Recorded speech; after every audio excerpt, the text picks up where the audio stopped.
ശരി ഡോക്ടർ ഈശ്വരൻ, ഇത്തരത്തിൽ സംരക്ഷണം എന്നുള്ള, മൃഗങ്ങളുടെ സംരക്ഷണം എന്നുള്ള ഒരൊറ്റ വാക്കിൽ ഉടക്കി അവിടെ നിൽക്കുകയാണ് മൃഗസ്നേഹികളാകെ. പക്ഷെ ഒരു വശത്ത് വലിയ രീതിയിൽ ഇപ്പോൾ നേരത്തെ പോൾ മാത്യു പറഞ്ഞതുപോലെ എന്ത് ചെയ്യണം, ഇനി എന്ത് ചെയ്യണം ഞങ്ങളെന്ന് ചോദിച്ചുകൊണ്ട് നിൽക്കുന്ന, നിങ്ങൾക്കറിയില്ലെങ്കിൽ ഞങ്ങൾ ചെയ്യാമെന്ന് പറഞ്ഞുകൊണ്ട് നിൽക്കുന്ന ഒരു വലിയ ജനവിഭാഗമുണ്ട്. ഈ ബേലൂർ മഖ്നയുടെ ഹിസ്റ്ററി പരിശോധിക്കുമ്പോൾ ഇനിയും അത് നാട്ടിലേക്ക് എത്തുന്നത് അത്ര നല്ലതല്ല, അല്ലെങ്കിൽ പേടിപ്പെടേണ്ടത് തന്നെയാണ് എന്നുള്ള കാര്യവും നമുക്കറിയാം. പിന്നെ എന്തുകൊണ്ട് നമുക്ക് 6 ദിവസമായിട്ടും ആ ആനയെ പിടിക്കാൻ കഴിഞ്ഞില്ല എന്നൊരു വലിയ ചോദ്യമുണ്ട്. ഈ ഒരു ചർച്ച ഒരു വയനാട്ടിലിരിക്കുന്ന ആൾ കാണുമ്പോഴും അയാളും ചോദിക്കാൻ ആഗ്രഹിക്കുന്നത് ആ ഒരൊറ്റ ചോദ്യമായിരിക്കും. അതുകൊണ്ട് ഞാൻ താങ്കളോട് ആ ചോദ്യത്തിൽ നിന്ന് തന്നെ തുടങ്ങുന്നു. നമസ്കാരം. തീർച്ചയായിട്ടും വളരെ നിർഭാഗ്യകരമായ ചില സംഭവങ്ങളുടെ ഒരു പശ്ചാത്തലത്തിൽ കഴിഞ്ഞ കുറച്ച് ദിവസങ്ങളായിട്ട് നമ്മൾ ഈ വിഷയം പല രീതിയിലും ചർച്ച ചെയ്ത് പോകുന്നുണ്ട്. ആദ്യമായിട്ട് എനിക്ക് പറയാനുള്ളത്, ഇത്തരം സംഭവങ്ങൾ വരുമ്പോൾ മാത്രം നടക്കുന്ന ചർച്ചയും തുടർന്ന് അതിനൊരു ഈ പറയുന്ന ഇപ്പോൾ ലഭിച്ചുകൊണ്ടിരിക്കുന്ന തരത്തിലുള്ള ഒരു മീഡിയ സപ്പോർട്ടോട് കൂടിയുള്ള ഒരു തുടർ പ്രവർത്തനവും അവലോകനവും അല്ലെങ്കിൽ അതനുസരിച്ചിട്ടുള്ള നടപടികളും ഒന്നും ഉണ്ടാകുന്നില്ല എന്നുള്ളതാണ് ഇതിലെ ആദ്യത്തെ പ്രശ്നം. ഇതൊക്കെ അഡ്വോക്കായിട്ട് അത് ഭരണകൂടത്തിന്റെ ഭാഗത്തു നിന്നായാലും അല്ലെങ്കിൽ ജനങ്ങളുടെ ഭാഗത്തു നിന്നായാലും അഡ്വോക്കായിട്ട് അതിനെ കൈകാര്യം ചെയ്യാൻ ശ്രമിക്കുന്നു എന്നുള്ളതാണ് ഇതിലെ ഒരു പ്രധാന പ്രശ്നം. ഇവിടെ സൂചിപ്പിച്ചതുപോലെ ഡ്രൗട്ട് പോലുള്ള കാലാവസ്ഥാ വ്യതിയാനം ഇതിൽ വലിയൊരു പങ്ക് വഹിക്കുന്നുണ്ട്. അപ്പോൾ സ്വാഭാവികമായിട്ടും പ്രാദേശിക ഗവൺമെന്റുകൾ അവരുടെ നയരൂപീകരണത്തിൽ ഇത്തരം പ്രശ്നങ്ങൾ കൂടി ഉൾപ്പെടുത്തിക്കൊണ്ട് പൊതുജനങ്ങളുടെ സഹായത്തോടു കൂടി അതിനെ വലിയൊരു പരിധിവരെ പ്രതിരോധിക്കാനുള്ള ഒരു സാഹചര്യം ഉണ്ടാക്കുക എന്നുള്ളതിൽ ആദ്യം ചെയ്യാൻ കഴിയാം. ഗവൺമെന്റുകൾ, അതായത് സംസ്ഥാന ഗവൺമെന്റോ ഒരു ഡിപ്പാർട്ട്മെന്റോ മാത്രം വിചാരിച്ചാൽ നടക്കുന്ന ഒരു കാര്യമല്ല. മൃഗങ്ങളും മനുഷ്യനും തമ്മിലുള്ള സംഘർഷം നമുക്ക് ഒരു പരിധിവരെ ഒഴിവാക്കി നിർത്താം എന്നല്ലാതെ ലോകത്തൊരിടത്തും അത് അവസാനിപ്പിച്ച് അല്ലെങ്കിൽ അതിനൊരു വലിയ രീതിയിലുള്ള പരിഹാരം കണ്ടെത്തിക്കൊണ്ടുള്ള ഒരു രീതി അല്ലെങ്കിൽ ഒരു ടെക്നോളജി അല്ലെങ്കിൽ ഒരു സമീപനം ഇതുവരെ കണ്ടെത്തിയിട്ടില്ല.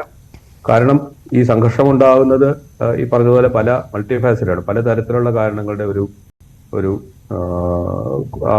കാരണങ്ങൾ കൊണ്ട് ആണ് ഉണ്ടാകുന്നത്. അതുകൊണ്ട് തന്നെ അതിനെ അഡ്രസ് ചെയ്യുന്നത് അത്ര എളുപ്പമല്ല. നമുക്കറിയാം, നാട്ടുമൃഗങ്ങളുമായിട്ട് നമുക്ക് സംഘർഷമുണ്ട്, അതുപോലെ കാട്ടുമൃഗങ്ങളുമായിട്ടൊക്കെ സംഘർഷമുണ്ട്.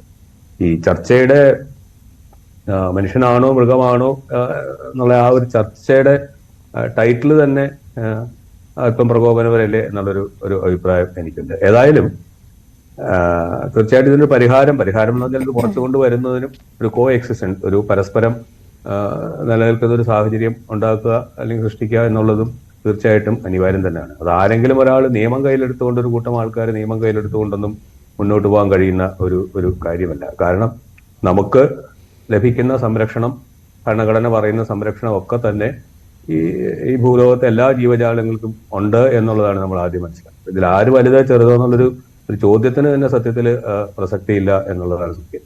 കാരണം ബുദ്ധിയുള്ള മനുഷ്യൻ നമുക്ക് ബുദ്ധിമുട്ടുണ്ടാക്കുന്ന ജീവിത സാഹചര്യങ്ങളെ, ഇപ്പൊ ഈ പറയുന്ന പോലുള്ള ചൂട് വർദ്ധിക്കുന്നു അല്ലെങ്കിൽ വെള്ളത്തിന്റെ ലഭ്യത കുറയുന്നു, ഇത്തരം സാഹചര്യങ്ങളെ നമ്മുടെ ബുദ്ധി ഉപയോഗിച്ച്, നമ്മുടെ ടെക്നോളജി ഉപയോഗിച്ചൊക്കെ നമ്മൾ നേരിടും. പക്ഷെ മൃഗങ്ങളെ സംബന്ധിച്ചുള്ളത് അത് കഴിയില്ല. അപ്പൊ അവർക്ക് കഴിയുന്ന രീതിയിലുള്ള ഒരു എന്താ പറയുക, ജീവിച്ചു പോകാനുള്ള മാർഗങ്ങൾ സ്വീകരിക്കും. ഇപ്പൊ സംഘർഷം എന്ന് പറയുന്നതും അതിന്റെ ഒരു ഭാഗം തന്നെയാണ്.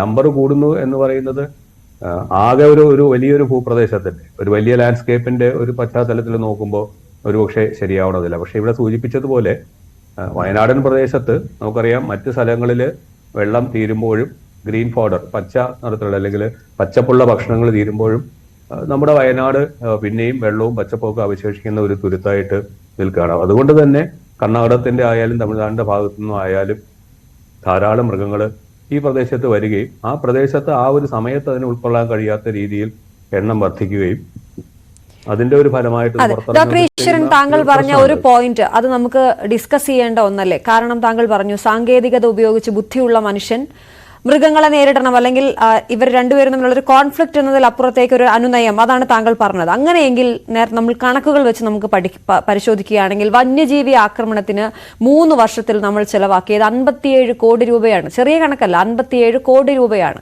ഈ 57 കോടി രൂപയുടെ ഭൂരിഭാഗവും ചെലവഴിച്ചിരിക്കുന്നത് ഫലവൃക്ഷ തൈകൾ, ഫലവൃക്ഷങ്ങൾ വെച്ച് പിടിപ്പിക്കുന്നു, കിടങ്ങും വേലിയും ഉണ്ടാക്കുന്നു, ഇതിനൊക്കെയാണ്. മറ്റ് നഷ്ടപരിഹാരത്തിന്റെ കണക്ക് വേറെയാണ്. ഈ എന്ത് പുതുമയാണ് ഇതിൽ ഉണ്ടാക്കുന്നത്, അല്ലെങ്കിൽ എന്താണ് ഇതിൽ പുതുതായി അവർ ചിന്തിക്കുന്നത്? പഴയ കാര്യങ്ങൾ ഇങ്ങനെ നടന്നുകൊണ്ടേയിരിക്കുന്നു എന്നതിനപ്പുറത്തേക്ക് താങ്കൾ പറഞ്ഞൊരു ടെക്നോളജിയുടെയോ അതിൻ്റെയൊക്കെ ഒരു ചിന്ത വരുന്നുണ്ടോ ഇപ്പോൾ? സത്യത്തിൽ വേണ്ടത്ര രീതിയിലുള്ള ഒരു ചിന്ത അല്ലെങ്കിൽ ഒരു പ്രവർത്തനം ഇല്ല എന്നുള്ളത് തന്നെയാണ് അതിന്റെ സത്യം. നമ്മളിപ്പോഴും പഴയ രീതിയിലുള്ള പല കാര്യങ്ങളുമാണ് വീണ്ടും ചെയ്തുകൊണ്ടിരിക്കുന്നത്. അതാണ് ഞാൻ പറഞ്ഞത്, ഈ മാറ്റത്തിനനുസരിച്ച്, അതായത് ഭൂപ്രകൃതിയിൽ വന്നിരിക്കുന്ന മാറ്റം, ഭൂവിനിയോഗത്തിൽ വന്നിരിക്കുന്ന മാറ്റം, അല്ലെങ്കിൽ ആവാസ വ്യവസ്ഥയിലേക്കുള്ള കടന്നുകയറ്റത്തിൽ വന്നിരിക്കുന്ന മാറ്റം, ഇതൊക്കെ ഉൾക്കൊണ്ടുകൊണ്ടുള്ള ഒരു പുതിയ സമീപനം വേണം.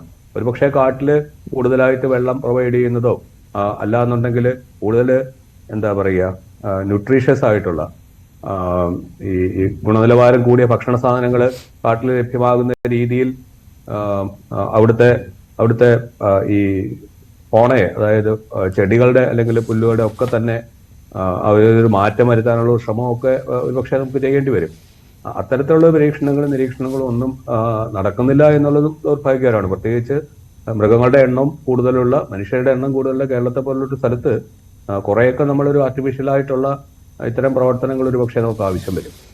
അതാണ് ഞാൻ പറഞ്ഞത്, ഇതൊരു വളരെ എന്താ പറയുക തുടർച്ചയായിട്ടുള്ള ഒരു പ്രവർത്തനവും അതിന്റെ വിലയിരുത്തലും മോഡിഫിക്കേഷനും ഒക്കെ തന്നെ ഇതിൽ വളരെ അനിവാര്യമാണ്. അതെന്താണ് ഡോക്ടർ? നമ്മളിപ്പോ നേരത്തെ ഒരു 8ാം ക്ലാസ്സിൽ പഠിക്കുന്ന 11 വയസ്സുകാരിയുടെ വാക്കുകൾ നമ്മൾ കേട്ടു, അൽനയുടെ വാക്കുകൾ നമ്മൾ കേട്ടു. അൽന പറയുന്നതിൽ ഏറ്റവും പ്രധാനപ്പെട്ട ഒരു കാര്യം, എന്റെ തോന്നലാണ്, ഈ ഇല്ലിയാണ് ആനകൾക്ക് ഏറ്റവും ഇഷ്ടം. ഇല്ലി കർണാടകയിലും അവിടെയൊക്കെ കുറവാണല്ലോ, അതുകൊണ്ടായിരിക്കും ആനകൾ ഇങ്ങോട്ടേക്ക് വരുന്നത്, അവർക്ക് ഇഷ്ടം അതാണല്ലോ എന്ന് പറയുന്നുണ്ട്. ഒരു കൊച്ചുകുട്ടി അങ്ങനെ ചിന്തിക്കുന്നുണ്ടെങ്കിൽ പിന്നെ എന്തുകൊണ്ട് നമ്മുടെ ഭരണകൂടം വൈകുന്നു എന്നുള്ളൊരു ചോദ്യം. ഞാനൊരു ചെറിയ എക്സാമ്പിൾ പറഞ്ഞതാണ്. അങ്ങനെയുള്ള ചിന്തകൾ ഉണ്ടാകുന്നില്ലേ എന്നുള്ളൊരു തോന്നലില്ലേ? തീർച്ചയായിട്ടും മുള നട്ടുപിടിപ്പിക്കുന്ന ഒരു പരിപാടി ഫോറസ്റ്റ് ഡിപ്പാർട്ട്മെന്റിനുണ്ട്. പക്ഷെ ഇത് കുറച്ചു കാലം ഒരു സർട്ടൻ പീരീഡ്, സാധാരണ ഒരു 10-12 വർഷം കൂടുമ്പോൾ ഈ മുള ഒരുമിച്ച് പൂക്കുകയും മുള ഒരുമിച്ച് നശിക്കുകയും ചെയ്യുന്ന ഒരു പ്രശ്നമുണ്ട്. അപ്പൊ എനിക്കൊന്ന് വയനാട് കുറച്ചു കാലം മുമ്പ് സംഭവിച്ചിട്ടുണ്ട്. അത് കഴിഞ്ഞൊരു പുതിയ ജനറേഷൻ, അടുത്ത എന്താ പറയുക, ഇതിന് ഭക്ഷണമാകുന്ന തരത്തിൽ ആ മുളയുടെ അളവ് വർദ്ധിച്ചു വരുന്നതിനൊരു സമയമെടുക്കും. അതാണ് ഞാൻ പറഞ്ഞത്, അതൊരു പ്രശ്നമാണ്. ആ ഒരു കാലഘട്ടത്തിൽ ഭക്ഷണത്തിന്റെ ലഭ്യത ഒരു പ്രശ്നം തന്നെയാണ്. ഇല്ലി തന്നെയാണ് ഇതിന്റെ ഒരു പ്രധാന ഭക്ഷണം. കാരണം ഇത് പുല്ലുവർഗത്തിൽപ്പെട്ടതാണ്. വളരെ ആനകളെ സംബന്ധിച്ചിടത്തോളം തിന്നാൻ വളരെ ഇഷ്ടമുള്ളതും ധാരാളം ന്യൂട്രിയൻസ്, മൂലകങ്ങൾ അതിന് കിട്ടുന്ന ഒരു ഭക്ഷണം തന്നെയാണത്.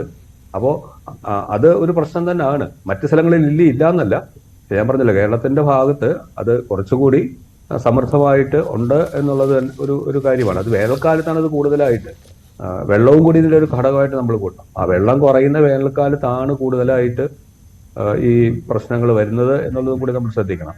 അപ്പോൾ ഭക്ഷണം, അതിനിഷ്ടപ്പെട്ട ഭക്ഷണം എന്നുള്ളതോടൊപ്പം മറ്റ് ഘടകങ്ങൾ കൂടി, ചൂടും വെള്ളവും ഒക്കെ ഘടകങ്ങൾ കൂടി നമ്മൾ ചേർത്ത് തന്നെ കാണണം എന്നുള്ളതാണ് ഞാനിതിൽ ആ ഒരു ശാസ്ത്രീയത എന്ന് പറഞ്ഞതിൽ സൂചിപ്പിച്ചത്. പിന്നെ ഈ അധിനിവേശ സസ്യങ്ങൾ പോലുള്ളവയെ പറിച്ചു മാറ്റുന്നതും നിലവിലെ ഉള്ള ആവാസ വ്യവസ്ഥ കൂടുതൽ ഉപയോഗപ്രദമായ രീതിയിൽ മാറ്റുന്നതിനുമൊക്കെ ഉള്ള ശ്രമങ്ങൾ വളരെ ഫാസ്റ്റായിട്ട്, വളരെ വേഗത്തിൽ തന്നെ ചെയ്യേണ്ട ആവശ്യമുണ്ട്.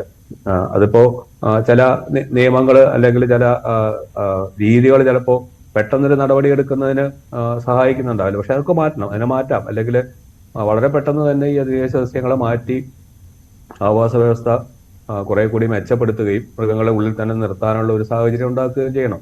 കാരണം പുറത്തുള്ള ഭക്ഷണം അവയെ സംബന്ധിച്ചിടത്തോളം കൂടുതൽ ന്യൂട്രീഷ്യസ് ആണ്, കൂടുതൽ അവരുടെ ആരോഗ്യത്തിന് നല്ലതാണ് എന്നുള്ളൊരു കണ്ടെത്തലും കൂടി മൃഗങ്ങൾക്കുണ്ട്. കാരണം അവർക്കത് സെൻസ് ചെയ്യാൻ കഴിയുന്ന ജീവികളാണ്. അപ്പോൾ പുറത്ത് വന്നിട്ടുള്ള പുതിയ ഭക്ഷണങ്ങളും ഒക്കെ തന്നെ അതിനെ ആകർഷിക്കുന്നുണ്ട്. അപ്പോൾ അതോടൊപ്പം അല്ലെങ്കിൽ അതിന് അത്തരത്തിലെ ഉള്ളിൽ കൂടി ഭക്ഷണത്തിന്റെ ഗുണനിലവാരം വർദ്ധിപ്പിക്കുക എന്നുള്ളതും ഒരുപക്ഷെ നമ്മൾ വളരെ സീരിയസ് ആയിട്ട് വളരെ ഒരു യുദ്ധകാല അടിസ്ഥാനത്തിൽ തന്നെ അഡ്രസ് ചെയ്യേണ്ട ഒരു വിഷയം തന്നെയാണ്. അതിൽ മുളയും മറ്റ് ഭക്ഷണ വസ്തുക്കളും ഒക്കെ ഒരു ഘടകമാണ്. അപ്പൊ ഈ സെന്ന പോലുള്ള, ഇപ്പൊ വയനാട് സംബന്ധിച്ചിടത്തോളം കൊന്ന ഒരു വലിയ പ്രശ്നമാണ് അവിടുത്തെ. അതെ. അല്ലെങ്കിൽ നമ്മുടെ ധൃതരാഷ്ട്ര പച്ച മൈക്കേനി ഒരു വലിയ പ്രശ്നമാണ്.